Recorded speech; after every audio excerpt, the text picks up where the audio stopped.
How do you price the tonnage jobs? I go above and beyond.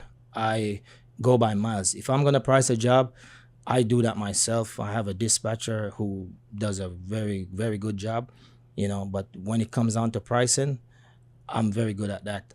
I look at the mileage. Yeah, can you explain what goes into it? So somebody Okay. who, like, what's the formula?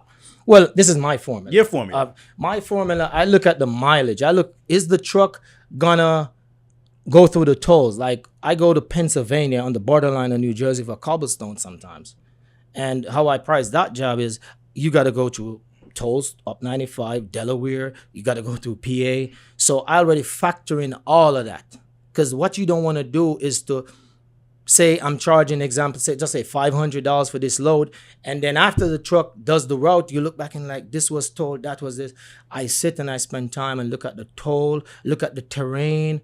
I take everything into consideration because sometimes, the truck loaded going up a hill burns more fuel. So I take everything into consideration. It has to worth my while and the drivers as well. So I look at the time that the driver have to reach the yard. I take everything into consideration. For a job in New Jersey, going all the way up there, that's like a $1,500 load because if I'm going to drive 4.5 hours, that means I have to leave the drivers have to leave at a certain time, 2:30, 3 o'clock the latest. That's a sacrifice. You're coming out of your bed, leaving your family. You should be properly compensated because you should have a price differential. But I price the job based on the distance. I look at the terrain and the toll and the type of material as well.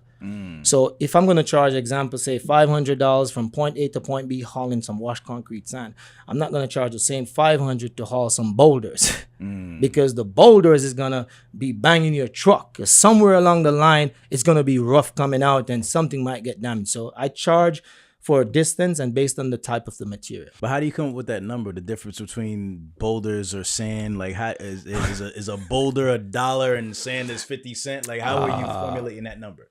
Based on repair cost. Okay. I've seen where it costs. So you actually look at the repair that it may Yes. potentially, There the you damage potential to your truck. Correct. And you have to kind of weigh that into your price. I have to weigh that into the price because if you eventually if you eat certain type of food every day, it's gonna have an adverse effect on your stomach. Yeah. If you look at it that way. Yeah. So eventually every day it's gonna cost more wear and tear with certain materials. So you have to charge premium money or do an upcharge for the material.